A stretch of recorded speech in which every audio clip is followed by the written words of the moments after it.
요한계시록 4장, 5장을 통해 천상의 예배 광경을 보면서 우리도 그러한 예배를 드려야지 그렇게 결단을 했어요. 그리고 장차 영원토록 그러한 예배를 드리겠구나, 그러한 모습을 보고 또 우리가 결단을 했지요. 이렇게 환상적인 감격적인 천상의 예배를 우리에게 보여주신 우리 주님은 이어서 장차 있을 심판을 보여주셨어요. 예수 그리스도께서 재림하시는 그날에, 인류의 마지막이 될 그날에, 최후 심판을 위해 오시는 그날을 우리는 앞에 두고 살아가는 존재라는 것 우리가 알아야 돼요. 그런데 그날, 우리 주님이 오시는 그날에 그 최후의 심판, 그것만이 우리 앞에 놓여 있는 것이 아니라 주님 오시기 전에 여러 재앙, 여러 심판이 있을 것을 우리들에게 말씀하고 있습니다. 그 내용이 요한계시록 6장부터 계속해서 전개되는 거예요. 6장부터 전개되는 심판 내용을 보면은 그 정도가 점점 심해집니다. 우리 주님 오시는 날이 가까워올수록 그 심판의 내용, 심판의 정도가 점점 심해지는 것을 볼 수가 있어요. 그래서 크게 이 심판의 단계를 크게 세 가지 사건으로 요한계시록은 기록을 하고 있는데, 먼저 사건은 바로 일곱 인봉 심판입니다. 우리가 오늘 볼 터인데, 일곱 인봉 심판, 이어서 일곱 나팔 심판, 이어서 일곱 대접 심판, 이렇게 크게 세 개의 사건이 전개되면서 이 땅에 심판이 있는 것을 우리가 볼 수가 있어요. 먼저 일곱 인봉 심판이 있을 것을 말씀해요. 우리 5장을 봅니다. 요한계시록 5장 1절, 5장 1절을 봅니다. 5장 1절 시작. 내가 보매 보좌에 앉으신 이의 오른손에 두루마리가 있으니 안팎으로 썼고 일곱 인으로 봉하였더라. 두루마리 책이 있고 뭔가가 기록이 되어 있고 일곱 개의 인, 즉 도장이 찍혀 봉하여져 있다, 이런 내용이죠. 어린 양 예수 그리스도께서 하나하나 그 일곱 인, 일곱 개의 도장 찍힌 바를 하나하나 떼어내는 거예요. 그 인을 뗄 때마다 이 땅에 심판이 임한다, 이런 내용이에요. 첫째 인을 뗄 때 적그리스도들이 출현하고, 둘째 인을 뗄 때에 전쟁들이 일어나고, 셋째 인을 뗄 때 큰 흉년, 기근이 일어나 그 경제적인 혼란을 의미하는 거죠. 넷째 인을 뗄 때 인류의 많은 수가 사망하는 일이 일어나고, 다섯째 인을 뗄 때 순교자들이 나오는 아주 극심한 박해가 있을 것이고, 여섯째 인을 뗄 때 지진이 일어나고 1월 성신이 크게 흔들려서 천체의 이상현상이 나타난다. 그 다음이 일곱째 인을 뗄 차례인데, 일곱째 인을 뗄 때에 또 다른 사건, 아까 말씀드린 일곱 나팔 심판이 시작되는 거예요. 마지막 또 일곱 번째 나팔을 불 때에 일곱 대접 심판이 시작이 되는 거예요.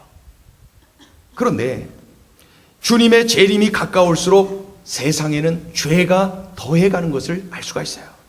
죄가 있는 곳에는 하나님의 심판이 불가피합니다.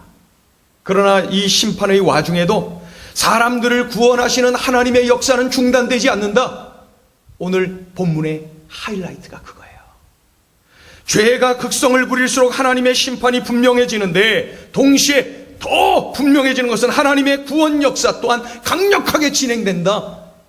오늘 그것을 말씀하고 싶으신 거예요. 이제 다시 본문으로 돌아가 보면요, 일곱 인봉 심판이 계속되는데, 여섯째 인을 떼었을 때 지진이 일어나고 1월 성신이 흔들리고 천체가 이상 기온을 보인다는 거예요. 이상 현상.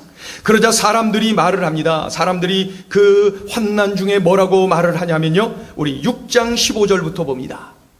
6장 15절부터 17절, 그 여섯 번째 인을 떼었을 때 지진이 일어나고 1월 성신이 흔들리고 천체가 이상현상을 보일 때 사람들이 이렇게 외치는 거예요. 15절부터 17절 시작. 땅의 임금들과 왕족들과 장군들과 부자들과 강한 자들과 모든 종과 자유인이 불과 산들의 바위 틈에 숨어 산들과 바위에게 말하되 우리 위에 떨어져 보좌에 앉으신 이의 얼굴에서와 그 어린 양의 진노에서 우리를 가리라. 그들의 진노의 큰 날이 이르렀으니 누가 능히 서리요 하더라. 사람들이 무엇이라고 탄식하냐면 그들의 진노의 큰 날이 이르렀을 때 뭐라 그래요? 누가 능히 서리요? 누가 능히 서리요? 어떻게 구원을 받을 자가 있겠느냐? 모두가 다 죽지 않겠느냐? 누구 한 사람 구원받을 수가 있겠느냐? 그 심판이 얼마나 무서웠으면 그러한 고백이 터져나왔겠습니까? 그러자 일곱째 인을 떼기 전에, 이 여섯째 인을 떼었을 때 이러한 일이 벌어졌는데 일곱째 인을 떼기 전에 누가 능히 서리오라고 외친 그 사람들에게 답을 우리 주님께서 하시는 내용이 바로 요한계시록 7장이에요. 그러니까 사실 요한계시록 7장은 없어도 되는 내용이에요. 6장하고 8장으로 바로 이어져야 돼요. 여섯째 인을 떼서면 일곱째 인을 8장부터 떼거든요. 그럼 그대로 쭉 이어져야 되는데 우리 주님께서는 누가 능히 서리요? 그 말씀에 대답하고 싶으신 거예요. 구원받을 자가 누가 있느냐는 거예요. 누가 구원받을 수가 있는, 모두가 다 멸망되지 않겠느냐, 이렇게 탄식하는 자리에서 우리 주님께서는 일곱째 인을 떼시기 전에 답을 주시고 계세요. 그 내용이 우리가 읽은 내용, 우리가 읽은 거예요. 그러니까 이 본문 7장은 말이죠, 우리 주님께서 우리를 배려하셔서 무서운 심판 중에도 하나님의 구원 역사는 계속되고 있다, 이것을 우리에게 주시려고 하는 하나님의 마음이 담겨 있는 거예요. 6장 17절에 대한 답, 그게 바로 7장인데 이 7장의 내용의 중심이 뭐예요? 구원받은 자가 많다는 거예요. 구원받은 자가 많다. 누가 능히 서리요? 아니다. 얘들아, 구원받은 자가 많다. 이것을 지금 7장에서 말씀하고 있어요. 구원받은 나의 백성이 많도다, 많도다. 자, 오늘 우리가 읽은 본문으로 들어가서 9절 10절을 읽습니다. 9절 10절. 이 일 후에, 시작. 이 일 후에 내가 보니 각 나라와 족속과 백성과 방언에서 아무도 능히 셀 수 없는 큰 무리가 나와 흰옷을 입고 손에 종려가지를 들고 보좌 앞과 어린 양 앞에 서서 큰 소리로 외쳐 이르되 구원하심이 보좌에 앉으신 우리 하나님과 어린 양에게 있도다 하니 아멘. 주님이 명확하게 확인시켜 주십니다. 각 나라와 족속과 백성과 방언에서 아무도 능히 셀 수 없는 큰 무리가 구원받은 거예요. 하나님과 어린 양 예수 그리스도로 인하여서 구원받은 사람들이 이렇게 많다. 구원받은 나의 백성들이 이렇게 많다. 무서운 심판 중에도 하나님의 구원의 역사는 중단되지 않는다는 것, 그것을 말씀하고 계세요. 그런 의미에서 한국교회에 많은 문제를 야기시켜 온 오늘 우리가 읽은 본문 위에 4절이 있어요. 4절 보시면은 14만 4천이라는 숫자를 볼 수가 있어요. 이 14만 4천이라는 숫자는 우리 한국교회에 그동안 많은 문제를 가져다 준 그러한 숫자입니다. 우리 7장의 1절부터 8절까지는 이스라엘 백성들이 인을 맞은 그 장면이 나오는데 이스라엘의 12지파에서 각각 12,000명씩 모두 14만 4천 명이 인을 맞았다. 이마에 인을 맞은 구원받은 자가 14만 4천 명이다. 이러한 내용으로 기록이 되어 있어요. 그렇다면은 여기서 인을 맞은 14만 4천 명의 이스라엘 사람들이 도대체 누구냐? 이마에 인을 맞아 구원받은 14만 4천 이 이스라엘 사람들 도대체 누구를 의미하고 있느냐? 그에 대한 해석이 수십, 수백까지는 될 겁니다. 구원받은 이스라엘이 누구를 의미하고 있느냐? 그리고 구원받은 14만 4천 명이 꼭 그 숫자만큼만 구원받는다는 것이냐? 그거에 관해서 각자 소견에 오른 대로 의견을 쏟아내서 수십 수백 개의 의견들이 있어요. 수많은 해석 중에 가장 보편적인 해석, 대다수의 건전한 신학자들의 해석, 저 역시도 따르는 그 해석이 있는데 이것입니다. 구약 교회를 상징하는 12지파, 신약 교회를 상징하는 12사도, 12 곱하면은 144가 나옵니다. 거기에 1000을 곱하면은 14만 4천이 되는데, 그렇다면 이 1000은 뭡니까? 고대인들은 이 1000이라는 수를 많다라고 하는 의미로 사용을 해왔어요. 여러 자료를 통해서 알 수 있는 것은 이 1000이라는 숫자는 많다는 뜻이 많다. 그러니 이 14만 4천은 구약에 구원받은 숫자, 신약에 구원받은 성도들, 이들이 수가 많다는 거예요. 많다.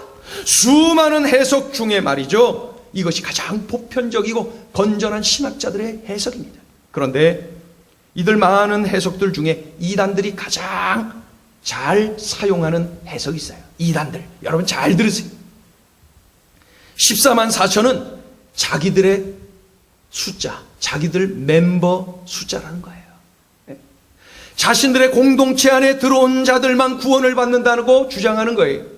그 숫자가 차기 전에 빨리 들어오라고 현혹하고 외쳐대는 거예요. 대표적인 이단이 신천지. 자기들의 멤버 숫자예요. 전 세계 수백 개의 나라가 있잖아요. 그보다 훨씬 더 많은 민족이 있잖아요. 그보다 더 많은 언어가 있죠. 이 방언, 언어가 있지 않습니까? 그런데 꼭 이 동양에서의 한국이라고 하는 이 자그마한 나라, 그것도 자기들 공동체 안에 거기 들어와야지만 구원을 받는다? 이게 뭔 소리 이게? 이게 뭐야 이게? 너무 답답하지 않아요? 안타깝지 않아요? 오늘 본문에 명확하게 써 있는데도 말이죠. 9절 10절을 보세요. 9절을 다시 보세요. 제가 읽어드릴게요. 이 일 후에 내가 보니, 잘 들어보세요. 각 나라와 족속과 백성과 방언에서, 이 방언은 언어, 아무도 능히 셀 수 없는 큰 무리가 나와 흰옷을 입고 손에 종려가지를 들고 보좌 앞에 어린 양 앞에 서서 뭐라 그래? 큰 소리로 외쳐 이르되 구원하심이 보좌에 앉으신 우리 하나님과 어린 양에게 있도다. 각 나라와 족속과 백성과 방언에서 아무도 능히 셀 수 없는 큰 무리가 나와서 구원자이신 하나님과 어린 양을 찬양하고 있다는 거예요. 이 얼마나 감격스러운 장면이? 이단들은 이 14만 4천이라는 숫자를 활용하기를 참 좋아합니다. 우리 멤버 숫자라는 거예요. 그러니까 이 안에 빨리 들어오라는 거예요. 숫자가 차기 전에 말이죠. 그렇게 현혹을 합니다. 이 숫자는 성경이 말씀하고 있어요. 구원받은 하나님의 백성들의 수가 무수히 많다. 그것을 위해서 예수 그리스도께서 인간의 몸을 입고 이 땅에 오시지 않았습니까? 십자가에 달려 죽기까지 하시지 않았습니까? 그래서 그 많은 백성들을 구원하기 위해서 오신 것 아닙니까? 이 광경을 보면서 우리에게 주시는 소중한 메시지가 그거예요. 구원의 감격을 회복하라. 우리 같이 한번 따라해보세요. 구원의 감격을 회복하라. 더 크게 보세요. 우리 세례받은 사람들 더 크게 보세요. 구원의 감격을 회복하라. 우리 10절을 읽어보죠. 10절. 자, 시작. 큰 소리로 외쳐 이르되 구원하심이 보좌에 앉으신 우리 하나님과 어린 양에게 있도다 하니, 무엇이 느껴집니까? 무수히, 셀 수 없이 무수히 많은 무리가 어떻게 해요? 구원하심이 보좌에 앉으신 우리 하나님과 어린 양에게 있도다 그러면서 찬양하고 있어요. 구원의 감격을 노래하는 거예요. 구원해 주셔서 감사해요. 살려주셔서 감사해요. 영생을 주셔서 감사해요. 천국 백성 삼아주셔서 감사해요. 자녀 삼아주셔서 감사해요. 구원의 감격을 노래하고 있는 거예요. 구원받아서 하나님 앞에서 찬양할 때의 그 감격, 정말 감격스럽지 않았겠습니까? 하나님은 오늘 이 엄청난 광경을 보여주시면서 우리에게 말씀하고 계시는 거예요. 얘야, 구원의 감격을 회복해야 되지 않니? 이 엄청난 구원의 감격을 회복해야 되지 않니? 우리에게 천상의 모습을 보여주시면서 우리에게 그것을 요구하고 계시는 거예요. 제가 청년의 때에 하나님의 부르심이 있어서 신학대학원 입시를 준비하게 되었어요. 신학교를 가기 위해서 입시를 준비하는데, 신학교 입시 준비하는 것이 성경을 읽고 문제도 풀고 암송도 하고, 또 성경 읽고 문제 풀고 암송하고, 그것을 창세기부터 요한계시록까지 반복해서 계속 하는 거예요. 그것을 그냥 시험 보는 그날까지 계속해서 읽고 문제 풀고 암송하고, 읽고 문제 풀고 암송하고, 계속 그것을 하는 거예요. 그것을. 근데 제가 재수를 해갖고 이제 신학교를 갔는데, 재수하는 1년 내내 어디서 했냐면 저기 동대문 구립도서관, 저 신설동 그쪽에 있는 동대문 구립도서관, 예. 거기서 도시락 2개 싸갖고 가서 그 점심 저녁 그 지하에 그 구내 매점에서 말이죠, 컵라면 사갖고 그 찬 밥 말아 먹어가면서 1년 내내 성경 읽고 문제 풀고 암송하고, 이것을 반복해서 온종일 그렇게 시간을 보냈지요. 그런데 어느 날 하루 성경을 이렇게 읽는데 그 말씀 한 구절이 막 가슴을 때리는 거예요. 나는 지금 급하고 빨리 하고 문제 풀고, 예?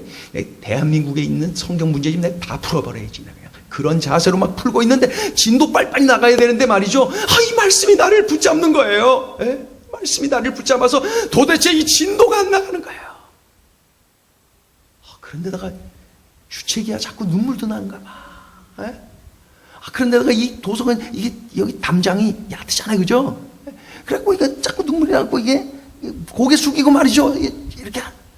그 다음 날도 이렇게 성경을 읽는데 또 다른 말씀 한 구절이 나를 붙잡고, 진도 못 나가게 나를 붙잡고, 자꾸 그 말씀을 붙잡고 기도하게 만들고 눈물을 흘리게 만들고 막 그래.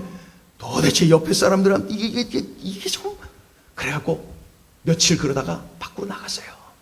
도저히 견딜 수가 없어서 밖으로 나갔어요. 그래갖고 동대문 구립도서관 그 앞에 마당이 꽤나 넓은데 그 마당을 막 뛰기도 하고 걷기도 하고 하면서 막 하나님께 외쳤어요. 하나님 감사해요. 구원해 주셔서 감사해요. 나를 불러주셔서 감사해요. 자녀 삼아서 주셔서 감사해요. 예수님, 그 아프고 힘들고 그 어려운 십자가 나라 때문에 져주셔서 감사해요. 그날 구원의 감격이 내 심장을 막 뜨겁게 달구는데, 그 고백을 하면서 그 마당을 수백 바퀴를 돌면서 우리 주님 앞에서 구원의 감격을 노래했어요. 그것을 며칠이나 그랬는지 몰라요. 진도 나가고 이 신학교 입시 준비하는데 치명적인 방해가 되었지요. 그러나 그때 그 체험은 잊을 수가 없어요. 구원의 감격 말입니다. 하나님, 나 같은 죄인을 어떻게 구원해 주셨어요? 나를 이렇게 오래 참아주시고, 나를 이렇게 기다려주시고, 나를 이렇게 안아주셨어요. 감사해요, 하나님. 나의 죄가 막 떠오르고 말이죠. 그리고 막 하나님 앞에 회개 기도 올려드리게 만들고요. 감격적인 시간을 동대문 구립도서관 마당 뛰면서 누릴 수가 있었어요. 구원의 감격. 하나님은 그날 저에게 어떤 신비스러운 광경을 보여주심도 아니요, 어떤 놀라운 나만의 어떤 신앙 체험을 하게 하신 것도 아니요, 가장 기본적이면서도 핵심적인 거, 구원의 감격, 그것을 경험하도록 만들어 주셨어요. 그런데 목사가 되고 담임 목회를 하고 있는 지금 제가 이 말씀을 준비하면서 그때 생각이 나면서 하나님 앞에 회개가 터져나왔어요. 하나님, 그런 때가 있었는데 지금의 저의 심장은 너무 냉랭한 것은 아닙니까? 하나님, 내가 지금 구원의 감격을 다 까먹어버리고 그저 종교인으로 전락해버리고 있는 것은 아닙니까? 목사라고 하는 타이틀을 가지고 목회하고 그저 하나의 직업인으로 서 있는 것은 아닙니까? 하나님 앞에 그렇게 회개가 터져나왔어요. 주님, 저에게 이 구원의 감격이 흘러넘치게 도와주세요. 그 뜨거웠던 첫사랑의 감격이 다시 일어나게 도와주세요. 요한계시록 7장은 바로 저에게 주시는 메시지였어요. 저를 살리는 하나님의 음성이었어요. 여러분, 힘이 드시고 삶이 좌절되고 낙심이 되는 분, 이 자리에 계십니까? 지칠 대로 지쳐서 모든 것을 때려치고 싶은, 포기하고 싶은 분 이 자리에 계십니까? 그렇다면 구원의 감격을 회복하세요. 구원의 감격. 나를 구원해 주신 하나님을 바라보고 어린 양 예수 그리스도의 십자가를 바라보세요. 그러면 감사가 밀려와요. 구원의 감격이 밀려와요. 내가 누리는 이 영원한 생명에 감사하고, 천국 백성 된 것에 감사하고, 자녀 삼아 주신 것에 감사하고, 영생 누리는 것에 감사해 보세요. 구원의 감격이 막 밀려오는 거예요. 내 심장 가득히 구원의 감격으로 충만할 때에 내 삶의 모든 어둠과 우울함과 좌절감이 떠나가게 될 줄로 믿습니다. 염려와 두려움과 열등감이 떠나가게 될 줄로 믿습니다. 그래서 내 안에 구원의 감격이 일어나야 돼요. 회복돼야 돼요. 살아나야 돼요. 그러면 내 삶을 우울하게 만들고 어둡게 만드는 이 모든 것이 구원의 감격의 능력으로 물러가게 될 줄로 믿습니다. 우리의 문제는 삶이 힘들어서, 환경이 어려워서의 문제가 아니라 내 가슴 안에 이미 식어버린 구원의 감격, 이것이 식어버린 것이 문제더라는 것이죠. 구원의 감격을 회복하시기를 축원합니다. 구원의 감격이 내 안에서 펄펄 끓고 있으면 내 삶의 환경이 아무리 어려워도 말이죠, 구원의 감격이 그 어둠을 물리치고 우울함을 물리치고 그 나를 좌절하고 낙심케 하는 것들을 물리쳐 나가는 것이죠. 우리에게 지금 필요한 거, 구원의 감격이, 구원의 감격. 문제를 해결하려고 뛰어다니기 전에 구원의 감격을 회복하세요. 내 안에 구원의 감격이 회복되면 이 모든 문제들, 나를 누르고 있는 이 모든 어두운 것들이 떠나갈 줄로 믿습니다. 물러갈 줄로 믿습니다. 사라질 줄로 믿습니다. 내게 필요한 것은 구원의 감격이, 구원의 감격. 신앙생활 10년, 20년, 30년 하시다 보니까 혹시라도 구원의 감격이 식어져 있는 분 계시지 않습니까? 오늘 주님은 우리에게 말씀하고 계시는 거예요. 얘야, 구원의 감격이 회복되어야 된다. 구원의 감격이 살아나야 된다. 우리 크게 한번 외치겠습니다. 구원의 감격을 회복하겠습니다. 더 크게 보세요. 구원의 감격을 회복하겠습니다. 이와 같이 셀 수 없는 큰 무리가 구원의 감격을 가지고 하나님과 어린 양을 찬양하는 모습이 오늘 본문에 당당하게 기록이 되어 있어요. 그런데 이 구원의 감격이 그것으로 그친 게 아니에요. 구원의 감격이 내 내면을 개혁하고 갱신하고 혁명을 일으킨 것으로 그치는 것이 아니라, 내 삶 전체를 뒤집어 놓는 것으로 그치는 것이 아니라, 이것이 옆으로 확산되더라는 거예요. 전염이 되더라는 거예요. 여러분 잘 들으셔야 돼요. 내게 구원의 감격이 회복이 되니까 내 내면에 놀라운 혁명이 일어나요. 갱신이 일어나요. 개혁이 일어나요. 부흥이 일어나요. 뒤집어져요. 뜨거워져요. 내 자신이. 그런데 그것으로 그치는 것이 아니라 내 주변에 막 전염시키는 거예요. 확산시켜 나가는 거예요. 막 번지더라는 것이죠. 이 구원의 감격이 말이죠. 11절을 보니까 이 구원받은 이들이 막 감격해서 구원의 하나님과 어린 양을 찬양하는데, 11절 보니까 이번에는 어떻게 됐어요? 누가 찬양을 해요? 모든 천사가. 읽어보세요. 11절 시작. 모든 천사가 함께 기뻐하며 하나님을 찬양. 그죠? 그런 내용이에요. 모든 천사들이 하나님을 찬양. 그래, 다시 한번 읽어요. 그러면 11절 12절까지 읽어요. 11, 12절까지 모든 시작. 모든 천사가 보좌와 장로들과 네 생물의 주위에 서 있다가 보좌 앞에 엎드려 얼굴을 대고 하나님께 경배하여 이르되 아멘. 찬송과 영광과 지혜와 감사와 존귀와 권능과 힘이 우리 하나님께 세세토록 있을지어다. 아멘 하더라. 아멘. 구원의 감격이 확산되는 거 보이죠? 보이죠? 확인됐죠? 그렇죠? 맞죠? 맞단 말이에요.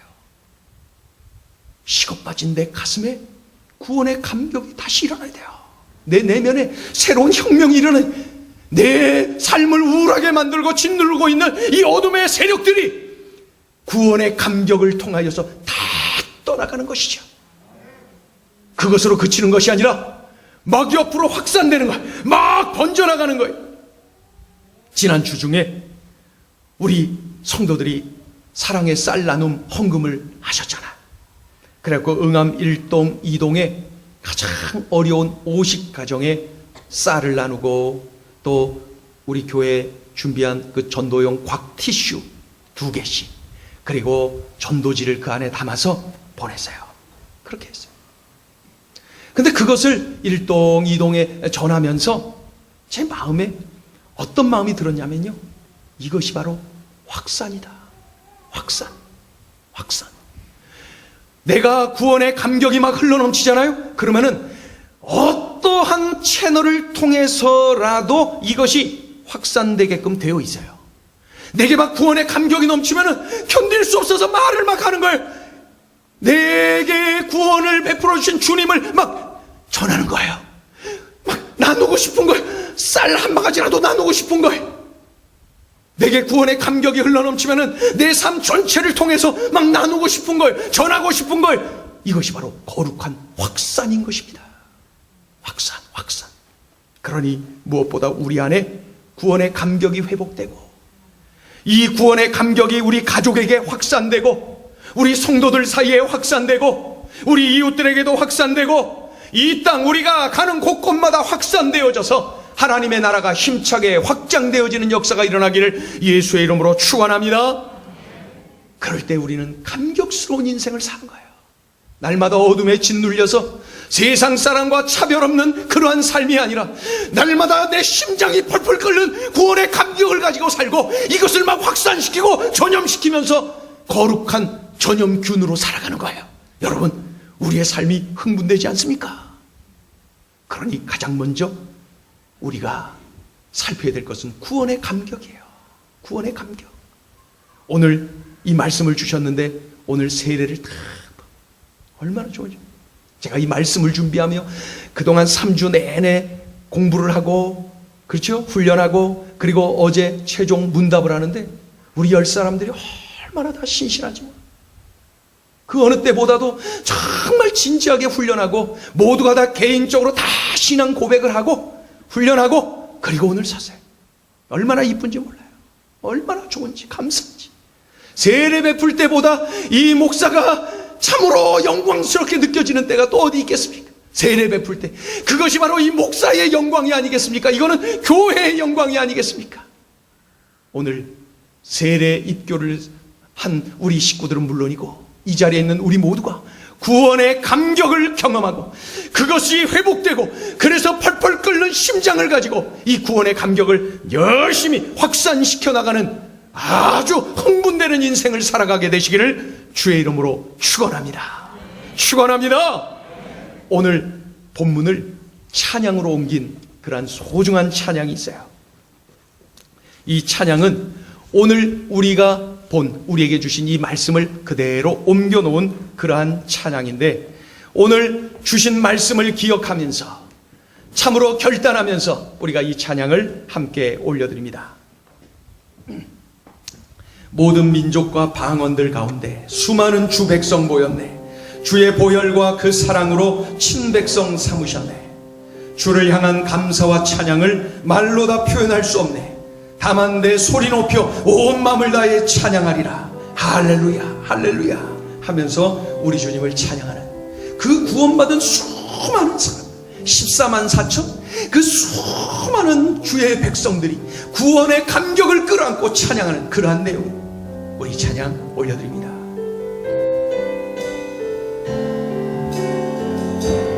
모든 민족과 방언들 가운데 모든 민족과 방언들 가운데 수많은 주 백성 모였네. 주의 그 사랑으로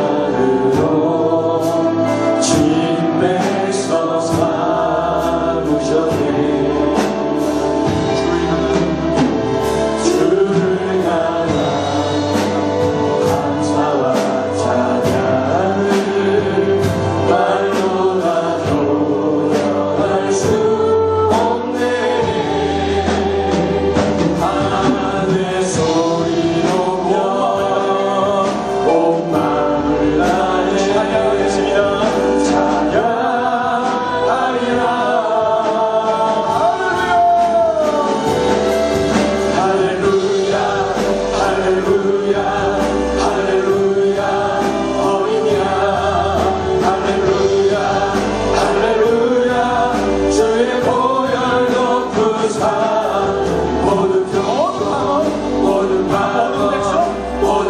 주옵소서.